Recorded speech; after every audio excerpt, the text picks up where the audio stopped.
Video games are a funny things of sort because to every genre of game, there's normally a mascot you can put to it, such as Mario for platforming, Ryu for fighting games, or Master Chief for FPS. To horror, it's sort of a mixed bag between generations. Some would say Freddy Fazbear, others might even say Bioshock's Big Daddy.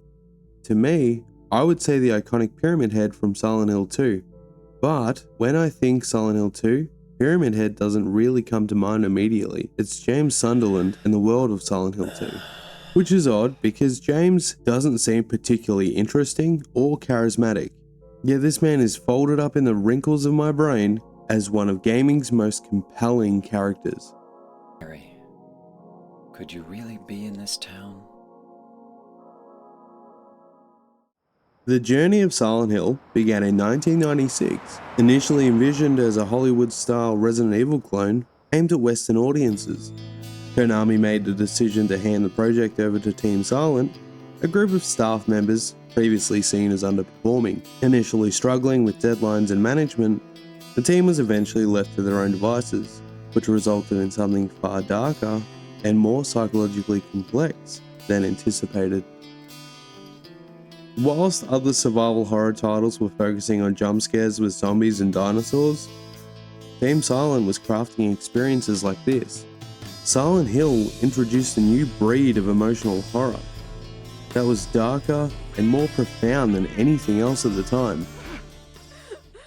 Watching Poshmeat stream Silent Hill 1 and witnessing the scene with Lisa, it's not just terrifying, but gut-wrenchingly sad. Since she was just as terrified as the player. It creates a balance between sadness but still capturing that fear.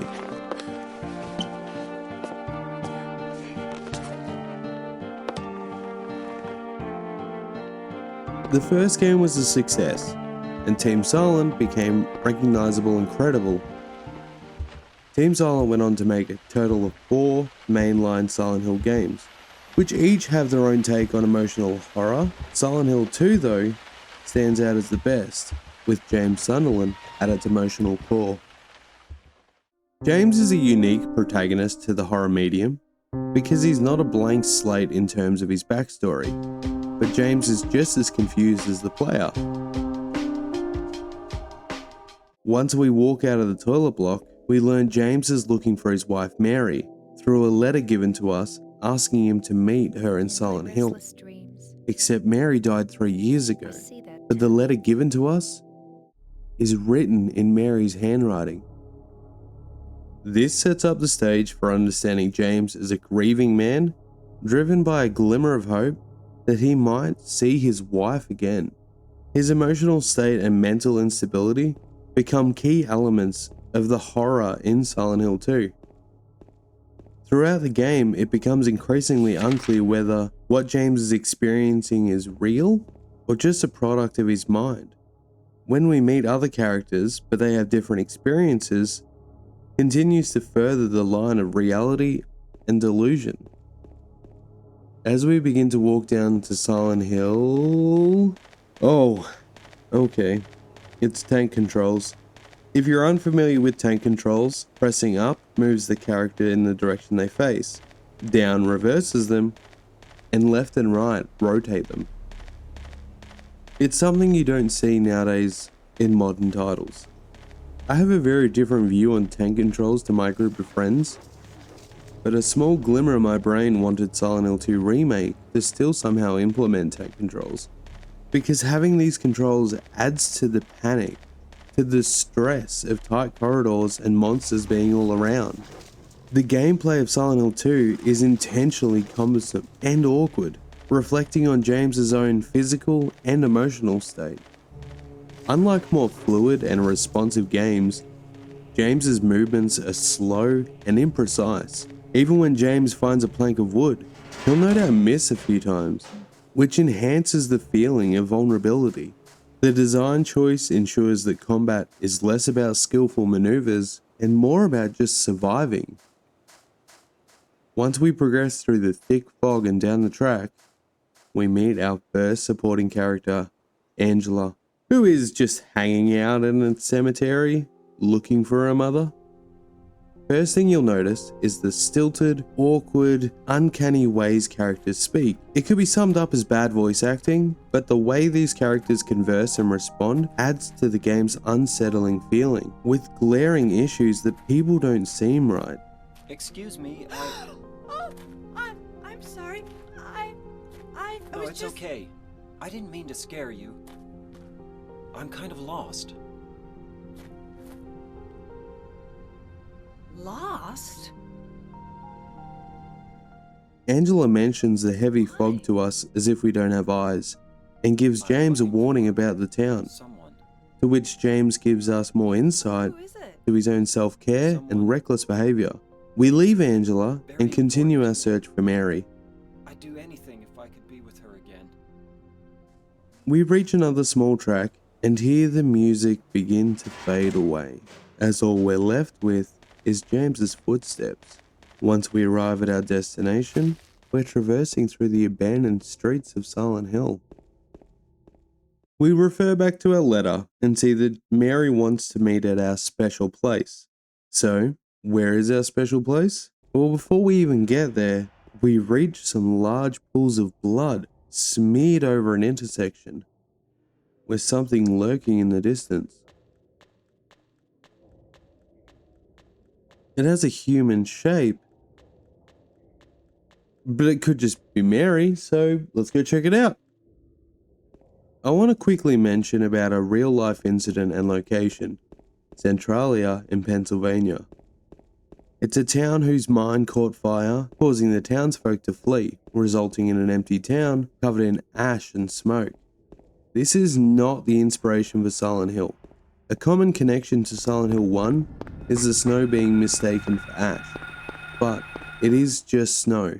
The movies are the main reason for this myth, changing elements of the story to be closer to Centralia. But these movies do not reflect on the game's inspiration or creativity. We follow down a track behind some buildings, with the sound of static getting louder, until we're met with a small bridge. We venture forward and find our first and probably most important item, radio.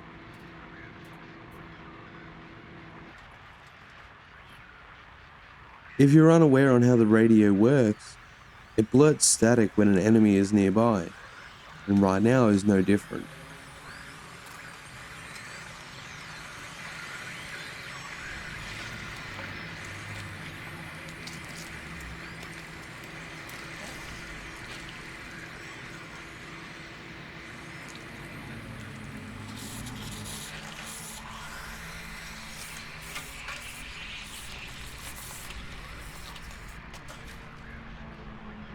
With that, it's best we deal with this mess.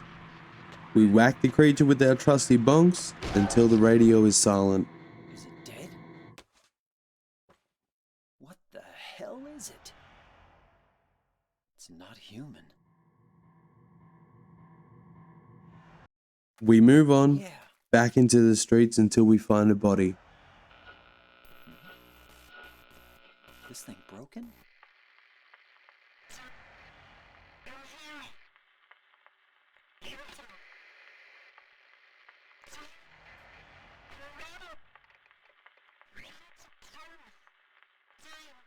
What the?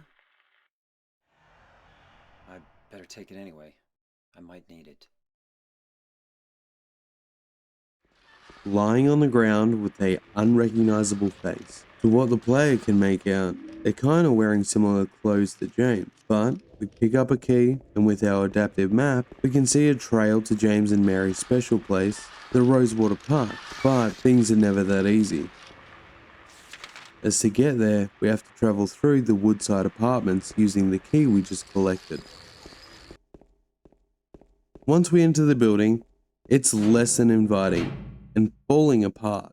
My first playthrough of this game, this building terrified me, and partly to that is I missed collecting the map within this apartment because I was unaware that James would turn his head and look at items that can be picked up or collected. This is a feature that has really grown on me because it makes James interact with the world around him. Even though it's only small, but if you're not paying attention, you will miss that much needed item or health drink.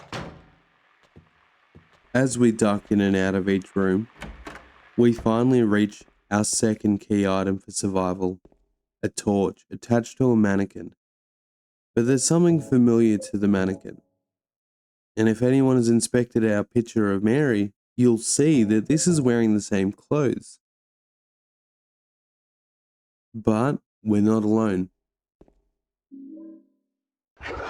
We grab the torch and see our second enemy, a mannequin with legs above and below its torso. Just a real mess. So we Scooby-Doo on out of there. A mechanic the game never mentions, but enemies are more attracted to you with your light on or even radio. In the harder difficulties, you're going to have an easier time sneaking past them with all of it turned off at the cost of your visibility. We travel upstairs and find the key sitting behind some bars with some strange breathing.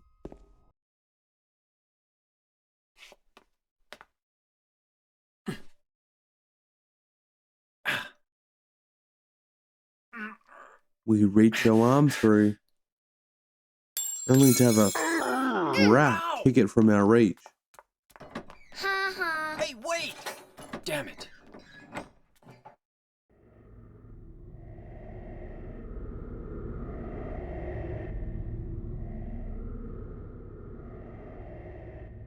So we travel down the hall to see another way around, only to find a gun, and this'll show her. Except we've hit a dead end. We're gonna have to begin to retrace our steps. And as we begin to retrace our steps, we hear a scream. We go inspect where the scream come from, only to have our radio begin to crackle. Pushing through to find the red pyramid thing facing us. He's just standing there, menacingly!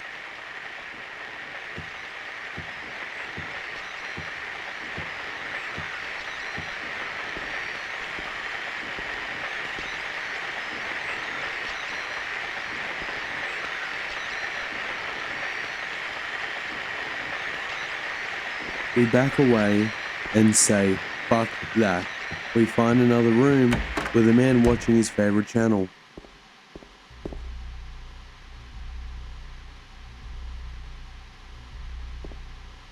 With blood drenching the man's clothes.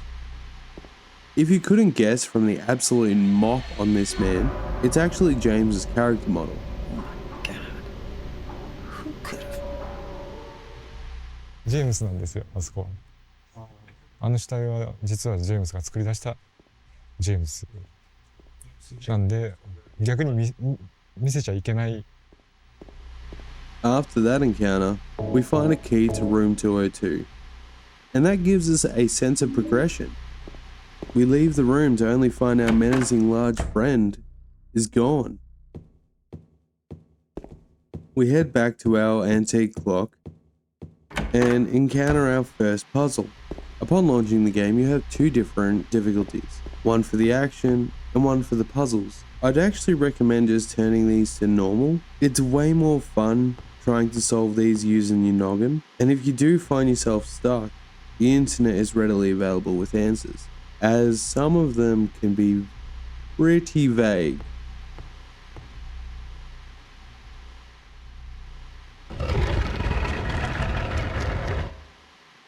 Once we complete the puzzle, we can advance forward and collect the fire escape key that was kicked away from us. After that, we continue checking through the rooms until we're met with a familiar face.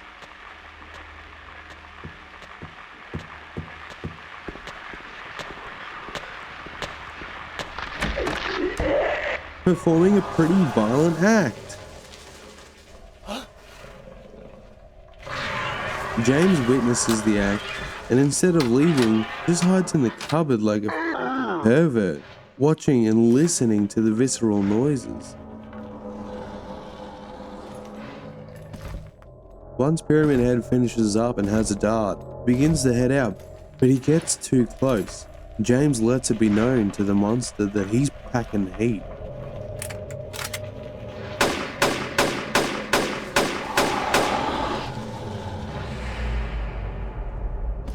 but the monster just shrugs it off and simply continues to walk away.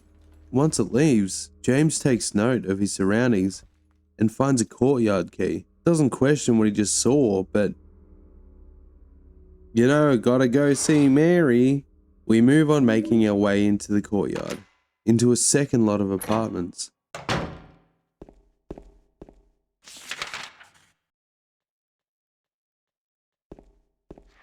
We enter the building and make our way to the back, only to hear a sound I'm all too familiar with from my teenage years. Only this noise is coming from a character, Eddie, who's renovating his insides outside, due to discovering the dead body in the kitchen.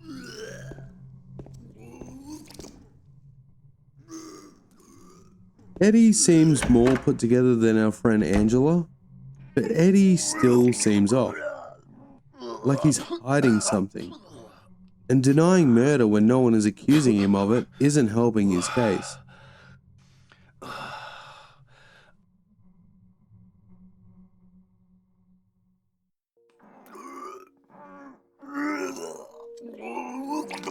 It wasn't me. I didn't do it. Do what? I didn't do anything. I swear. He was like this when I got here. My name's James. James Sunderland. But Eddie's gonna get back to business, and we leave him Careful. and go put our new key to good use and head towards the fire escape.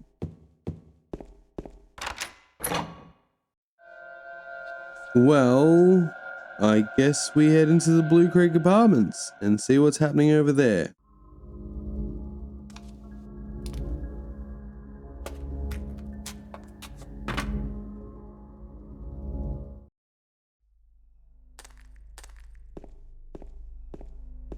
But not before James feels the need to spruce the place up and feels the need to fist a can full of shit. Afterwards, we continue searching with our dripping sleeve, only to discover Miss Mental Health Days looking a bit more unhinged and completely unenthused on James's appearance. Oh, it's you. This encounter is stranger than the first, Yeah. since Angela I'm is James. treating it like it is the first time we've met. Angela. Angela. Okay. I don't know what you're planning, but there's always another way. Really?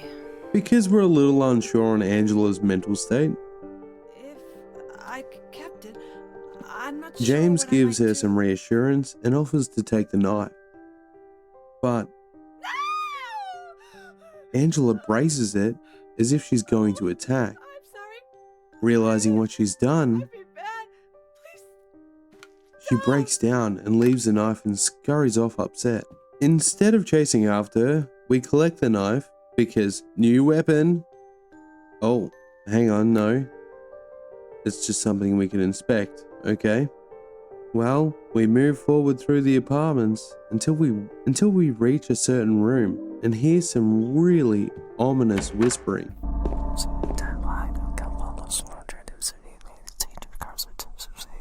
Apparently this voice line is RNG, with a 50-50 chance on hearing it. I've rolled a 20 today, I'm feeling good. There's nothing else within the room, but we cross the balcony to collect the stairwell key and head over there. Once we arrive, the door behind us locks. And well, we find our old buddy Pyramid Head unhappy we put those shots into him earlier. All we have to do is survive. This thing can't die, and there's no indication that we're actually dealing damage. This is a pretty tense section, and dare say panic-inducing.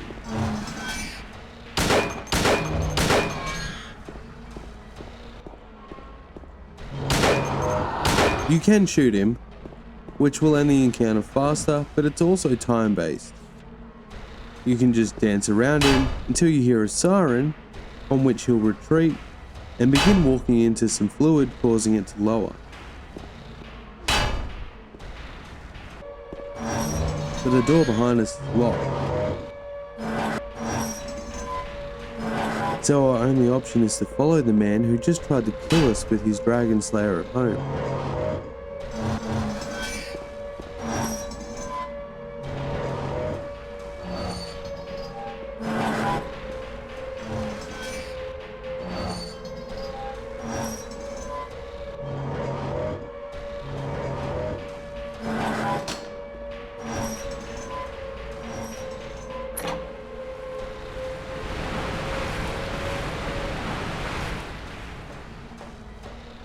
Heading downstairs is worth it though, as it leads us to our exit. Straight into a back alley. Now back into the foggy streets, we run into that little from earlier. And James is pissed. This little girl is Laura, and she asks if we're blind, implying that she's not really seeing the same things that we are. She also decides to drop Mary's name as if she knew her, and makes the bold statement that we didn't love her. None of your business. You didn't love Mary anyway. Wait! How do you know Mary's name? There's plenty of discussion within the Silent Hill community on if this girl is even real, or if this is someone James has manifested to continually taunt him. This could all be figured out if James just shot her, but unfortunately not. Either way, Laura runs off and we can't follow her. But if we check our map, we can see that Rosewater Park is just around the corner. So that's where we're going, just to see if Mary really is waiting for us. We run through the gardens to find nothing, until we reach the waterfront and see a woman standing there waiting. James. Mary? It's not Mary. Although this woman has the same voice and face, No, you're... it's someone entirely different. Do I look like your girlfriend? A woman named Maria. She resembles Mary but has a distinct personality, oscillating between flirtatious and cruel. This duality, brought to life by Monica Taylor Horgan's voice acting, My name is Maria. adds layers of complexity to James's journey and raises questions about his past with Mary. See? Feel how warm I am? Maria is a character I love the design for, because although attractive, she has her flaws and isn't like other women in video games. She's grounded, and dare say, carries the very real issues that many people carry with themselves every day. Upon talking to Maria, we learn that the Rosewater Park isn't our special place, and it must be the Lakeview Hotel. So we head off, but our new friend Maria really wants to join us on our search. You're coming with me? You were gonna just leave me? No, but... With all these monsters around? No, I just... I'm all alone here. Everyone else is gone. Yeah, fine. We continue running down the streets until we reach a bowling alley, because bowling is right up my alley. I'll wait here. I hate bowling. I didn't As come we go here to play, enter, you know. Maria decides that back. she would rather hang outside with all the monsters than to join us. Oh well, good luck, freak. As we come inside, we find Eddie being taunted by Laura. So what'd you do? Robbery? Murder? Nah, nothing like that. Huh! You're just a gutless fatso. What'd you have to Before we say enter that the room for? and make our arrival I known, thought you said the we hear cops Eddie found ask me. an interesting question. No. Did you find the lady you're looking for? What's her name? Mary? Did you find Mary? James? We're getting answers, ready the gun. As we enter, Laura leaves, but instead of chasing after her, we have to kick Eddie down a few notches whilst he finishes his pizza, almost as if he's comfortable being in this town now. This town is full of monsters. How can you sit there and eat pizza? She said she was fine by herself.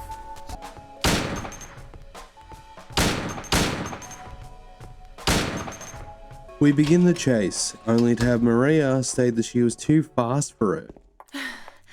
Did a little girl run out of here? Yeah, she was too fast for me.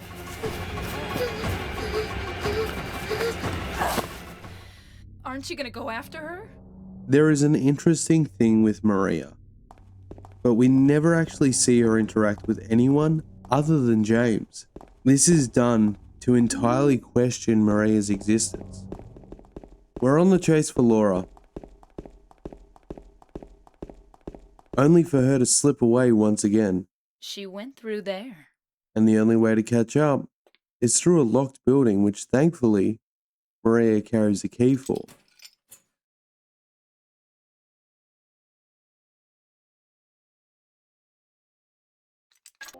We enter what seems to be a strip club of sorts, which implies Maria worked here before our encounter, and if you're a clever and observant cookie who takes notes of the environment, the toilet at the beginning of the game actually has advertisements of her as a dancer. We walk through only to see Laura run into an abandoned hospital, which is where Mary spent a significant amount of time in pain before her passing. Over there!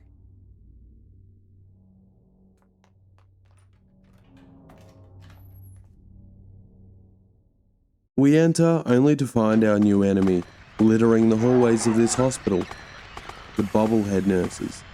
These enemies don't care on what or who is around them, even sometimes striking one of their own. They're not too difficult to get past, but they can catch you off guard.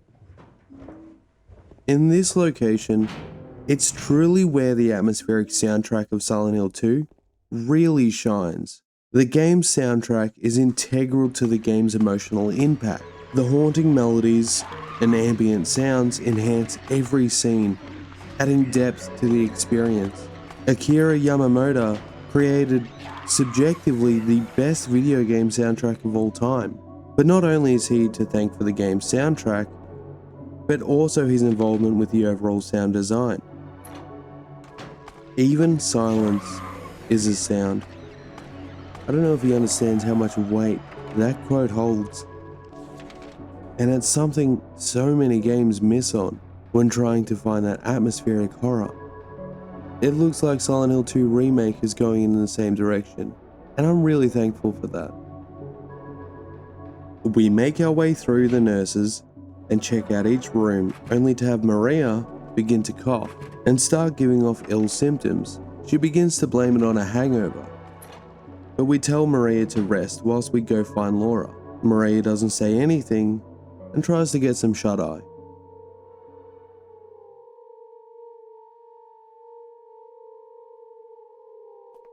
James. Wait a minute. I'm kinda tired.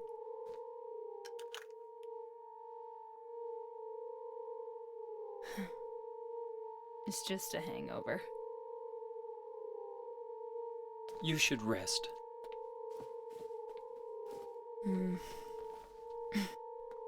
So comfy. I'm gonna go look for her. For Laura. I'll be back as soon as I can.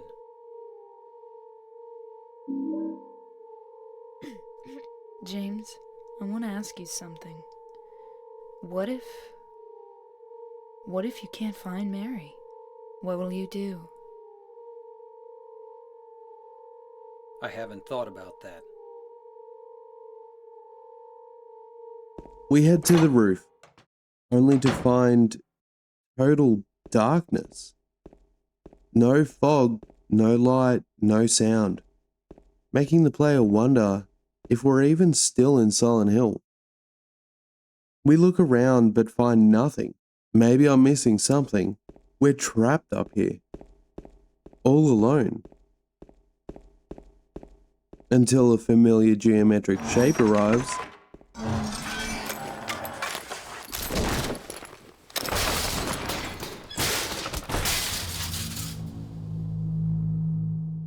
Pushing us off the roof, except we somehow land back inside the hospital.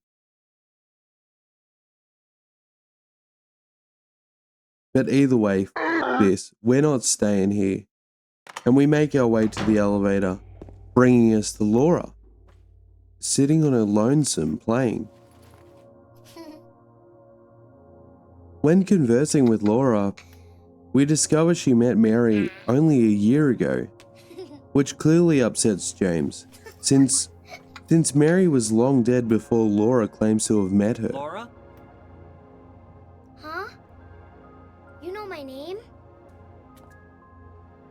I was friends with Mary.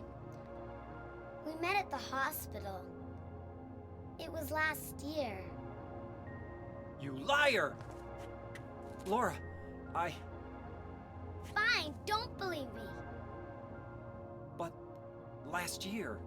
We calm Mary was down already- and get Laura to venture with us out of this shithole. Wait. There's something I gotta Laura get. mentions that there's a Later, okay? letter But from it's Mary really here important. What is it? and A wants to letter go from Mary. collect it Huh? before we go.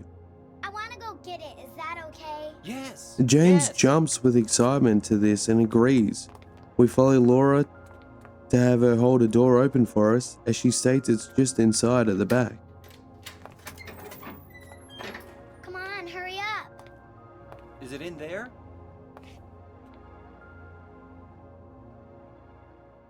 Yeah, in the back.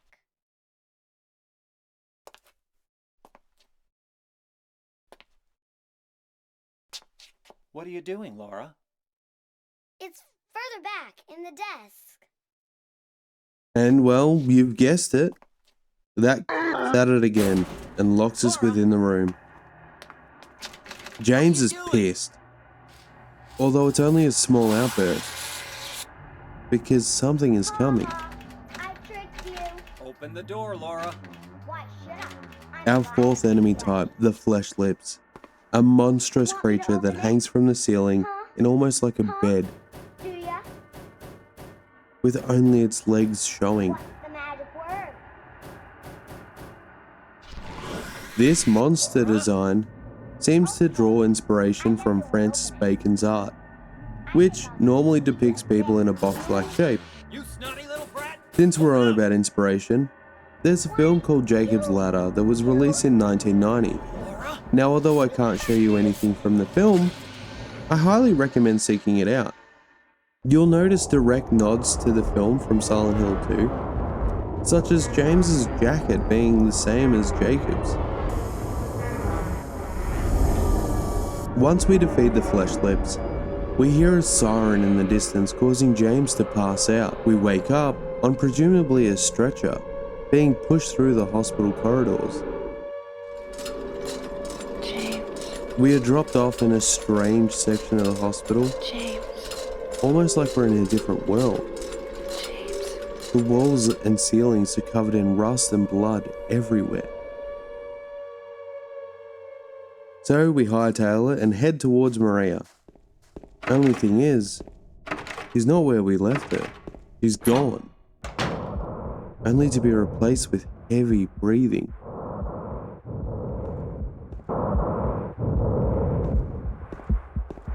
So, without that dead weight, we head to the basement. Except, oh god, Maria's here. Oh, Maria. She turns up and she's red hot pissed. I thought you were... After her little spat, Sorry. she calms down and shifts the conversation to be about Laura, Anyway, claiming she Glad you're feels like alive. she should be protecting her. Anyway! What do you mean, anyway? You don't sound very happy to see me. I was almost killed back there. Why didn't you try to save me? All you care about is that dead wife of yours. I've never been so scared in my whole life. You couldn't care less about me, could you?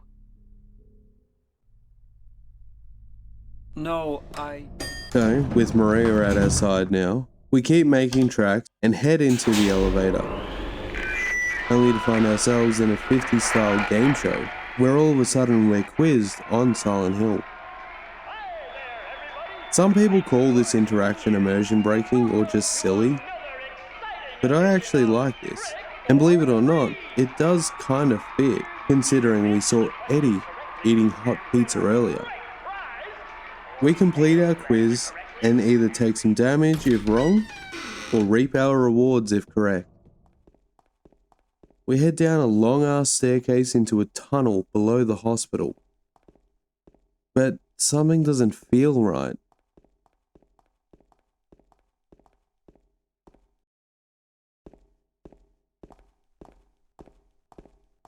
We turn a corner and to discover the pyramid head is hot on our tail. James and Maria are running frantically trying to escape. This section is so panic-inducing.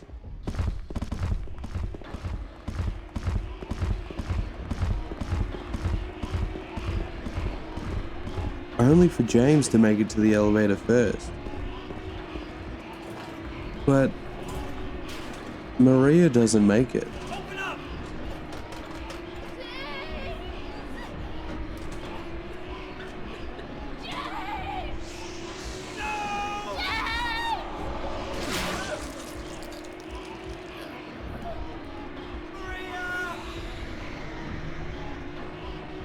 The door shuts, and James buckles to the floor, realizing he's all alone again. Womp womp.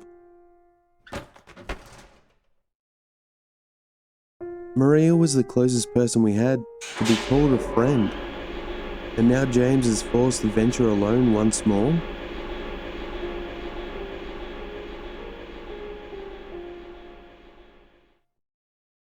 As a melancholy tune plays over and James collects his shit, as we arrive at the hospital lobby, walking to the staff room reflecting on what just happened.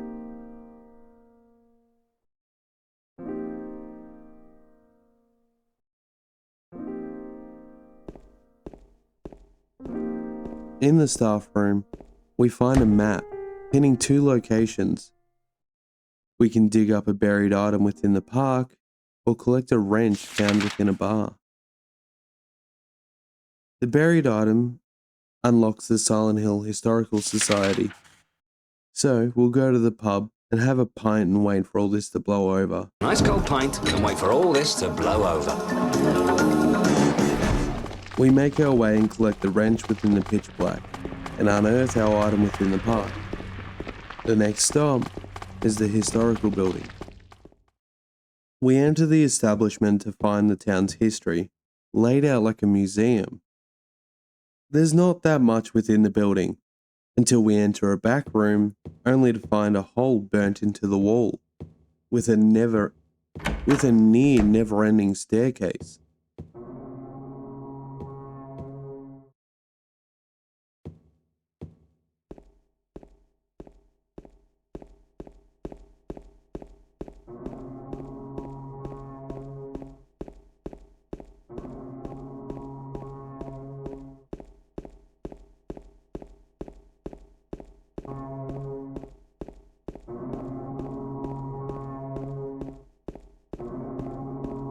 With the droning sounds of sirens, we reach the bottom, only to discover we're in a prison. Cells are in every direction and confusing windows even though we spent an eternity traveling down. We have no guidance down here. All there seems to be is exploration. We don't find much until there's a giant hole we can jump into, so why not? Let's enter what seems to be the no going back point.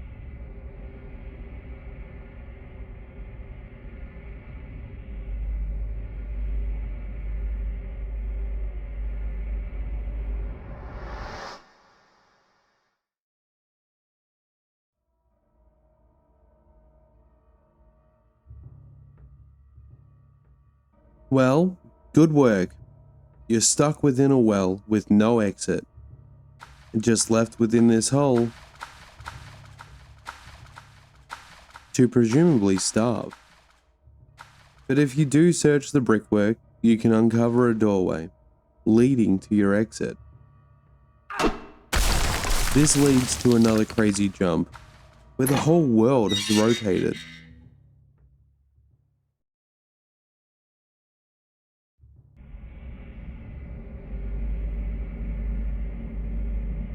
James isn't good at much, but jumping into the unknown should be on the man's resume. After this jump, we wake up only to find Eddie off his fucking meds. Someone has yolked this guy's eggs. Killing a person ain't no big deal.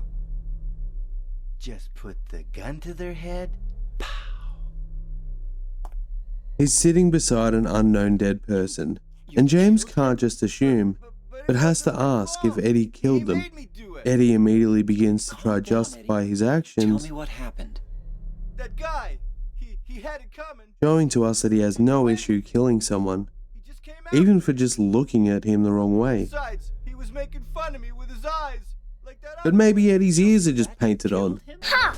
You're just a gutless fatso. What do you mean just for that? We lecture Eddie only for him to come across as hostile towards The way us. they looked at you. Oh yeah? Why not? Till now I always let people walk all over me. Just like that stupid dog. He had it coming too. Eddie, I was just joking, James.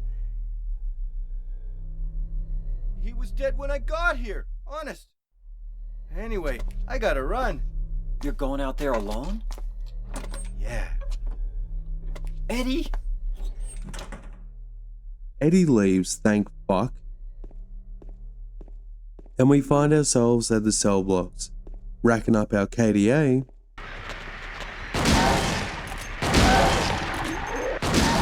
Until we stumble upon an office that holds our very own hunting rifle.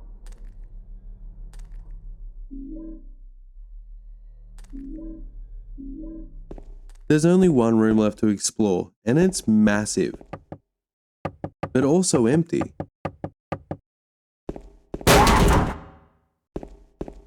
Until you walk to the center, which is out of our vision when first entering, we discover some gallows. This room allows us to progress. This room allows us to progress into another bottomless pit, just to find ourselves passing through a morgue to just find another hole. I'll quickly bring up that tally.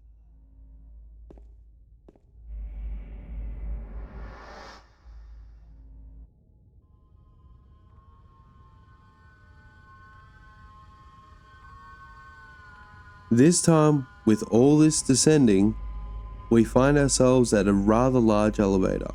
I'll be real, every time I play through this, I expect enemies to drop in, because it's big enough for a fight. But it never happens. I believe this is deliberate just to make you feel uneasy or on edge. We come to a stop, and as we walk out, we take note and we're not in the prison anymore. Instead, something similar to a labyrinth. In one location, there's a bizarre altar that turns a room behind you. This isn't a difficult puzzle and can be figured out with some trial and error. But once we complete the puzzle, we descend down some stairs to find a spooky ghost of sorts.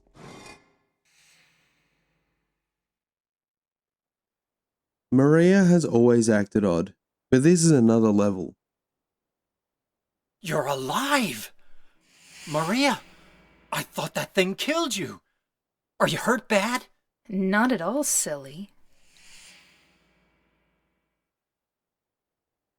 Maria? That thing, it stabbed you. There was blood everywhere. Stabbed me? What do you mean? It chased us to the elevator, and then James, what are you talking about? just before. Don't you remember? James, honey, did something happen to you? After we got separated in that long hallway? Are you confusing me with someone else? It seems Maria is bringing up private memories of Mary. You were always so forgetful. Remember that time in the hotel? That Maria should never have known about. Maria? You said you took everything, but you forgot that videotape we made. I wonder if it's still there. How do you know about that? Quick side tangent, Aren't you but this Maria? line delivery I'm not your Mary. is haunting. So, you're Maria? This I whole am. interaction fucks with You want me James to be. and the player, blurring All I on want what's from you is real an and what answer. isn't, and feeling like we're being toyed with or hit It with doesn't some matter insidious who I taunt am. by Maria. I'm here for you, James. Maria See? comforts James I'm real. and tells us we need to get to the other side of the bars. Don't you want to touch me?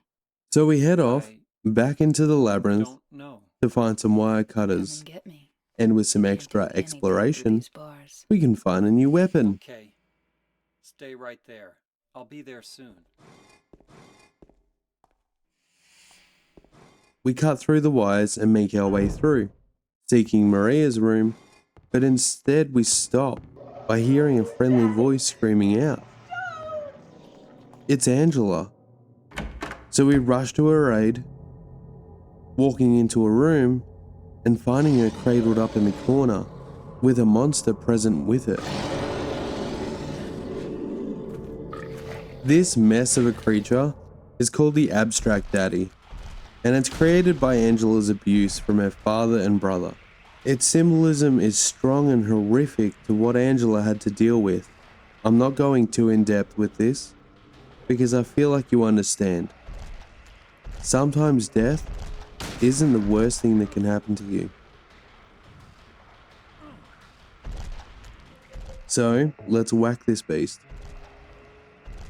Fun fact, just before you enter this encounter, you can find a news article about a man's murder who'd been stabbed, but the instrument that performed this act was never recovered, suggesting that the knife we got from Angela is that weapon. We defeat the boss, only for Angela to act in a blind rage, kicking the beast swallowers down. Once she settles, she snaps on us.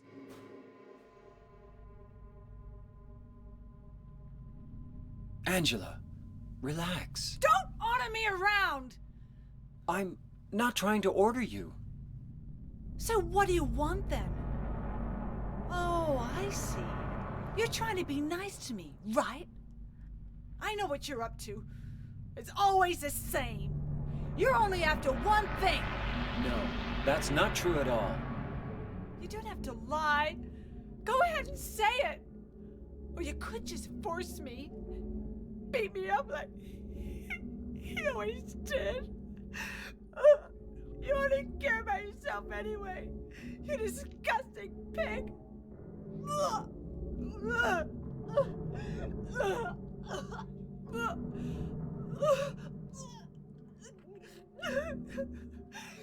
Angela.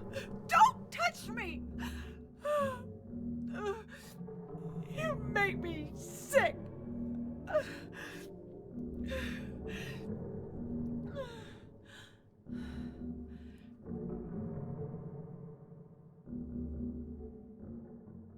Lashing out and hitting James where it hurts. You said your wife Mary was dead, right? Yes. She was ill. Liar! I know about you. You didn't want her around. James just lets Angela leave after being accused of lying. You know what? Okay, let's just go see Maria.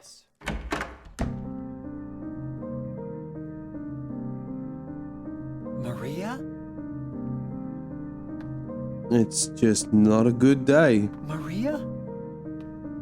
Maria, no. We find Maria in bed, who seems to have passed away with sickness. We're too late, but we've been here before and we've groveled once before over Maria. So, let's make a boogie and get on out of here.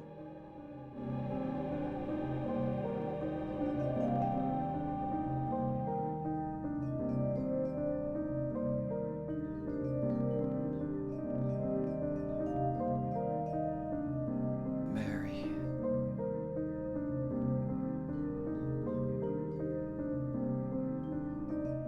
We venture on to find an indoor cemetery with all our friends' names on the headstones above.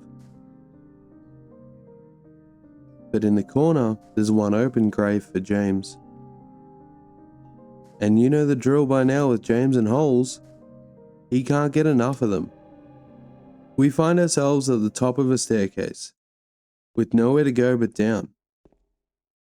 The further we go down, the walls begin to cover in blood, and the room temperature drops. We find a door that brings us to everyone's favorite gutless fatso, with even more bodies at his feet. Eddie is off his fucking rocker. Eddie? What are you doing? What does it look like? You're just like him, James. Hey, I didn't mean anything. Don't bother. I understand. You've been laughing at me all along, haven't you? Ever since we first met. I'll kill you, James! He takes a shot at us, and with our survival being challenged, there can be only one. There can be only one.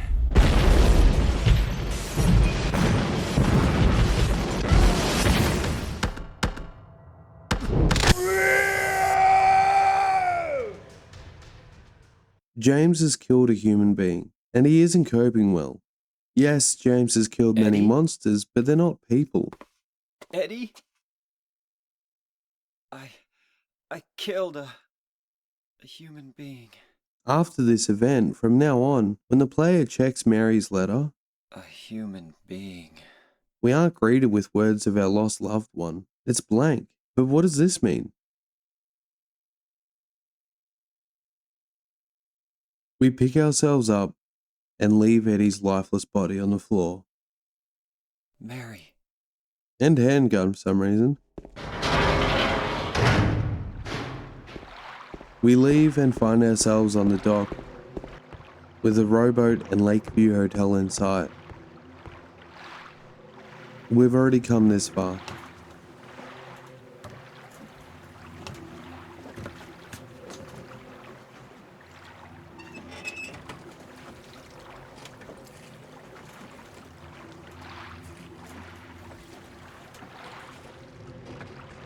We cross the foggy lake with very little vision,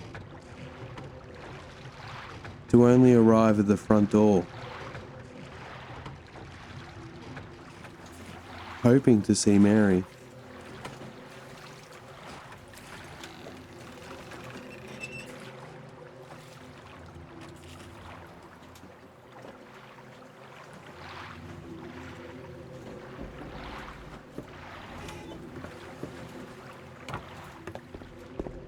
Inside, we instantly find a map with room 312 holding a message for us. By God, Mary might actually be here. We make our way through the hotel to get to our room. But once we hit the dining area, this feeling of hatred just flows over me.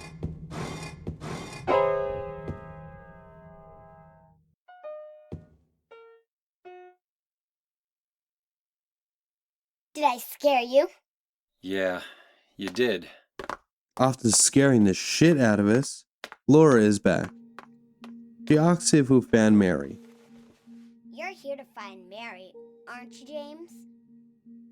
Well, have you? I wish I knew. But she said it in We her learn that letter. Laura and Mary became friends within the hospital through a letter that Mary had written for her. Within the letter, it states that Mary knew she was going to pass soon, but wished she could have adopted Laura if things were different. Lastly, the note ends with a happy 8th birthday, which leads us to inquire about Laura's age. Laura, how old are you? I turned 8 last week. James's head goes for a spin. He doesn't even grasp time or know when Mary died. 3 years is a big jump, James. See the elder letter. Laura claims that she has another note, but she dropped it somewhere and scurries off to find it. I gotta find it. Laura!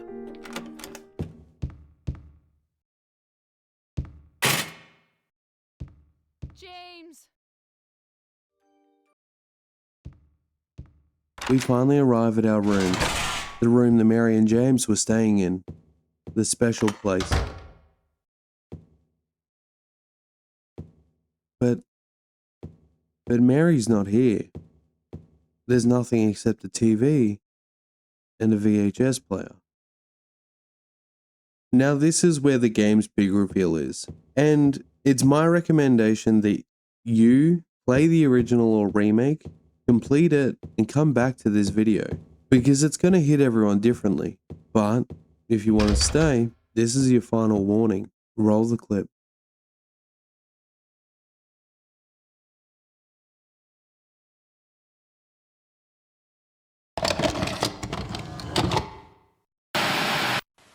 Are you taping again? Come on.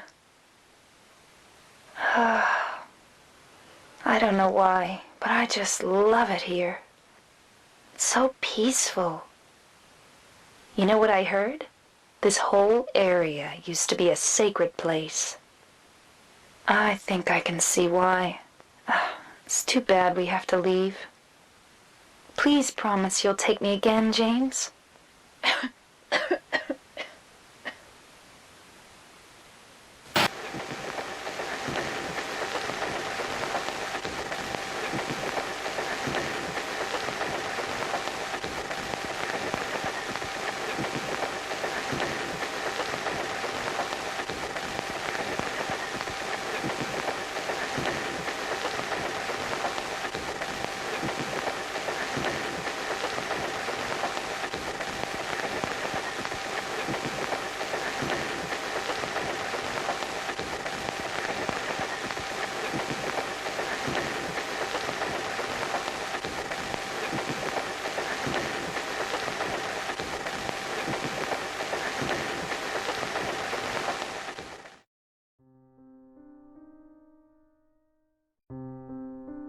We find out that James killed Mary. He killed her to put her out of her misery whilst she was so sick. It's a pretty visceral scene, and only to find out that the original cut to this scene has the audio of Mary suffocating. Laura walks in on James quizzing him, but James stays slumped. So there you are, James. Did you get the letter? Did you find Mary? If not, let's get going already, okay? And tries to explain the truth, but skips over the details and tells Laura that Mary's gone.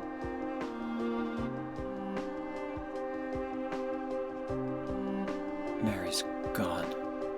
She's dead. Laura lashes out at James, saying that she was right about him, Liar, that's a lie! and that James is a bad person after all, even claiming that she hates us. She died because she was sick? No. I killed her. You killer! Why'd you do it? I hate you! I want her back! Give her back to me! I knew it! You didn't care about her! I hate you, James! I hate you! I hate you! I hate you!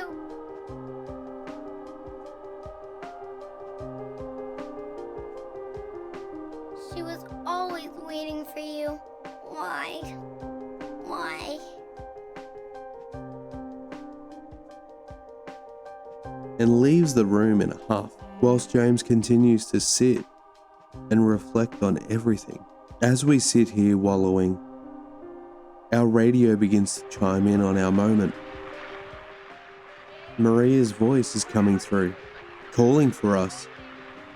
And well, since we've already let down Mary, we can't do it again. We can't let down Maria. That voice. We leave our room to find the hotel is completely different, as it's now dilapidated and unkept. We continue moving through the hotel, only for things not to be what they seem. Doors leading you backwards and confusing the player. James's world just shattered. He's lost.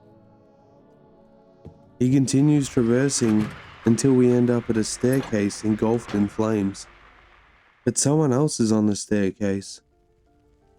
It's Angela, but she's not the sharpest knife in the drawer.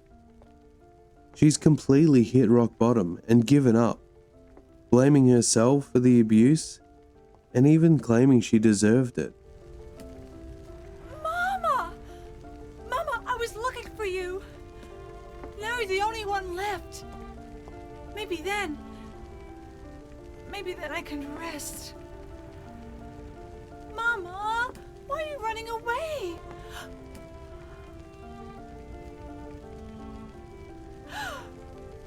You're not my mama. It's you. Oh, I'm sorry. Angela, no.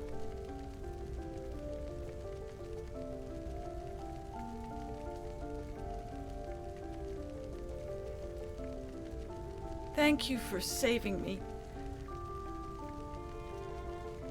But I wish you hadn't. Even Mama said it.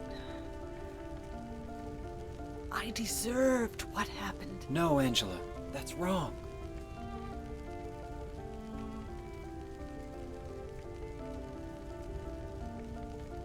No, don't pity me. I'm not worth it.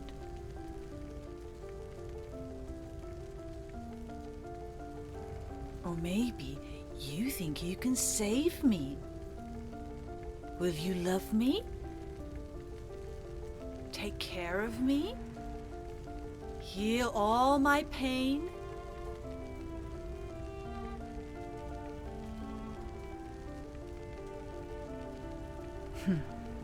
That's what I thought.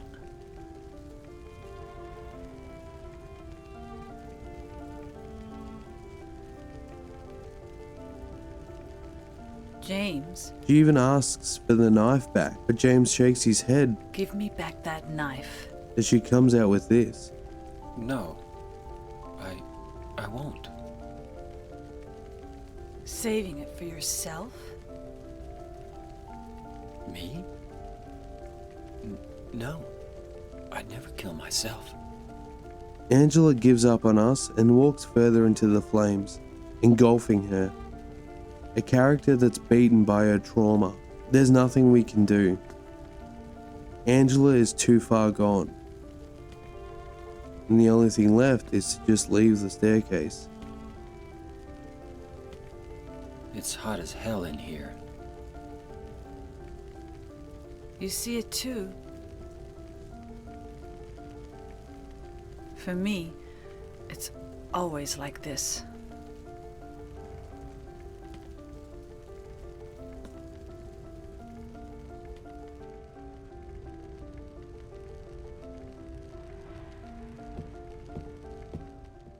We head in a different direction and up some stairs.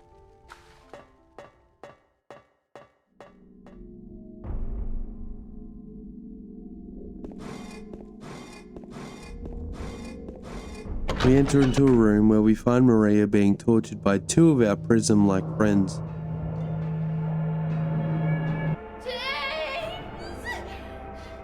Stop! Leave her alone! Leave us both the hell alone! Stabbing Maria as we witness her pass away once more.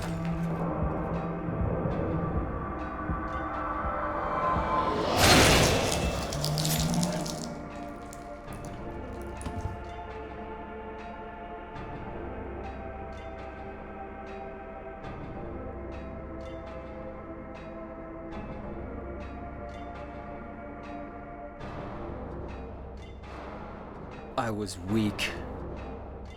That's why I needed you. Needed someone to punish me for my sins. But that's all over now. I know the truth. Now it's time to end this. We begin our battle against the two red triangle heads.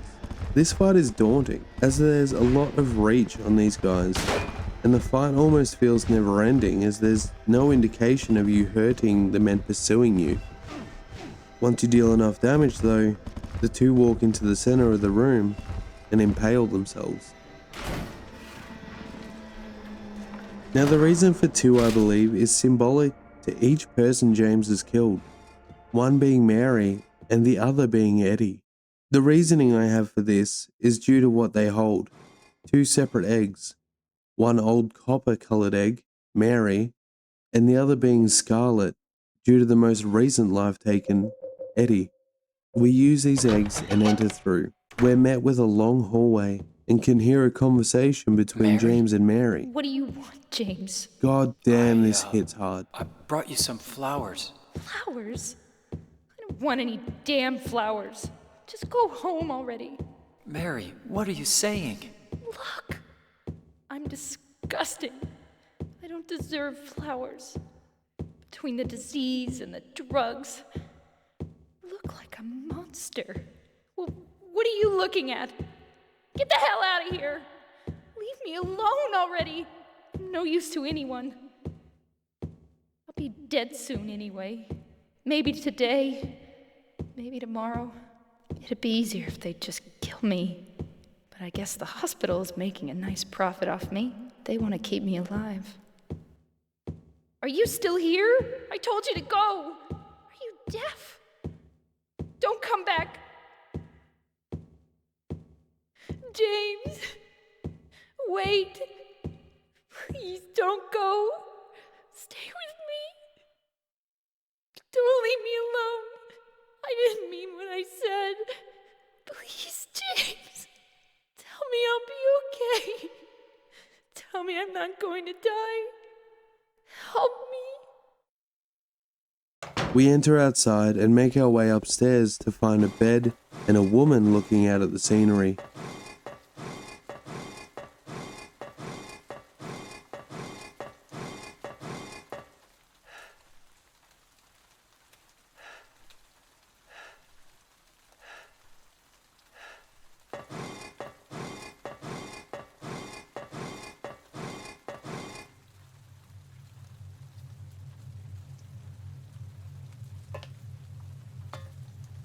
Mary?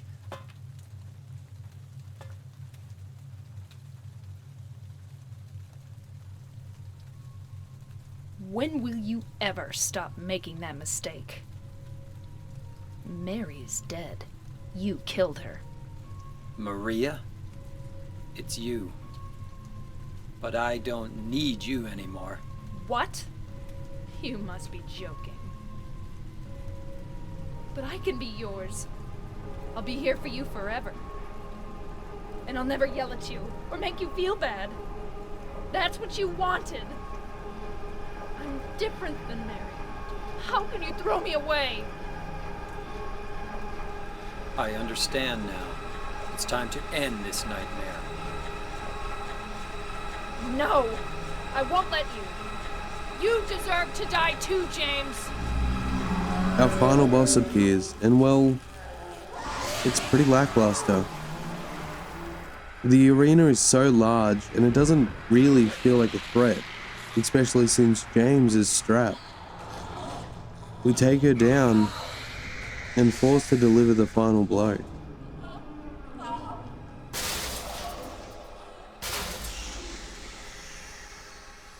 James.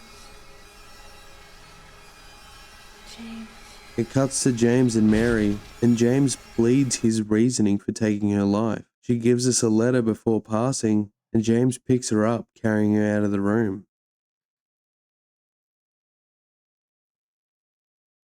Mary? James.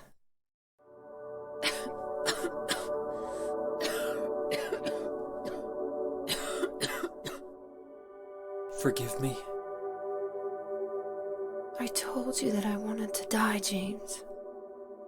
I wanted the pain to end.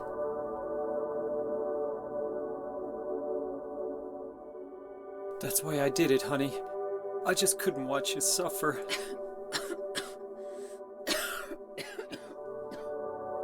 No. That's not the whole truth. You also said that you didn't want to die. The truth is, part of me hated you for taking away my life.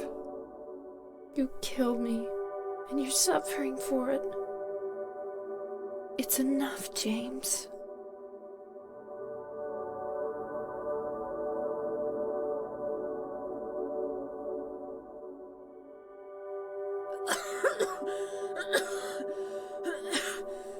Mary? James.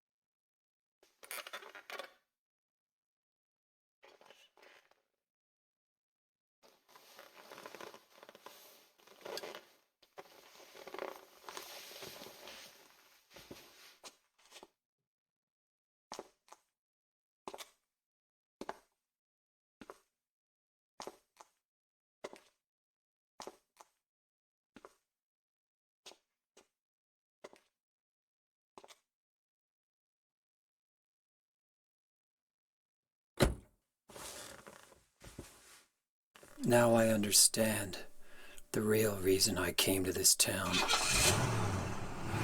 I wonder, what was I afraid of? Without you, Mary, I've got nothing.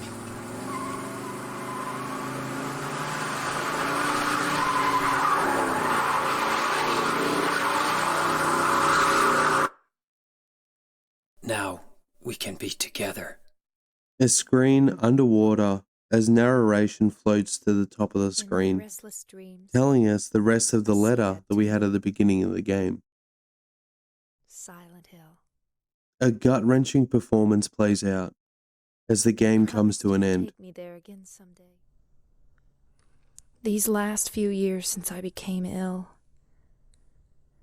I am so sorry for what I did to you, did to us. You've given me so much, and I haven't been able to return a single thing. That's why I want you to live for yourself now. Do what's best for you, James. This isn't the only ending to Silent Hill 2, but there's also no canon ending. It's up to the player, but without obvious picks like A, B, C, D, E, F. It's all dependent on subtle interactions. The leave ending triggers if the player looks after James, recovering health, as soon as it drops.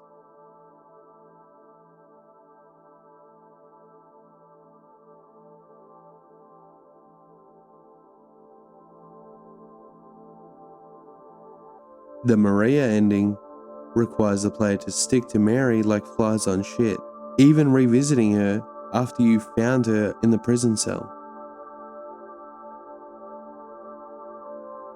The in-water ending has the player almost mistreating James, making him sprint every chance he can, or examine Angela's knife a few too many times.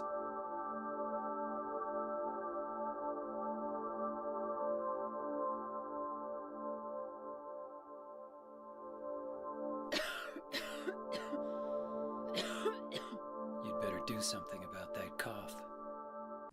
The rebirth ending requires the player to have finished the game once already to collect certain items in a new game plus. There's also two joke endings, such as the dog and UFO ending.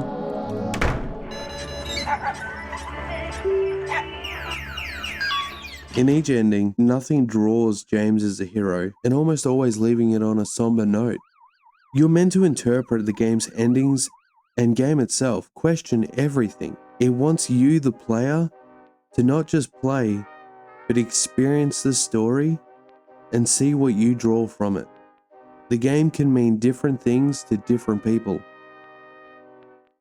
I have a whole lot of care for this game, and I hope you can experience that too, whether that be the original or Bloober Team's remake. Team Silent didn't just make a great game, but also captured one of the best gaming experiences you can ever have. And that's some pretty big shoes to fill. Peaceful. You know what I heard? This whole area used to be a sacred place. I think I can see why. It's too bad we have to leave. Thank you for everyone watching if you've made it all the way through to the end. I know this took a lot longer than I wanted, but again, thank you to everyone who supports me and my content. A quick shout out to my Patreon supporters.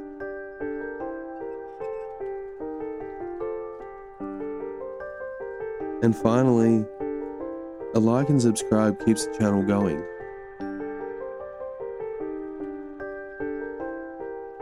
Thank you. This thing broken? James, I'm here. Come to me. James, I'm waiting for you. Why did you kill me? James. What the? I'd better take it anyway. I might need it.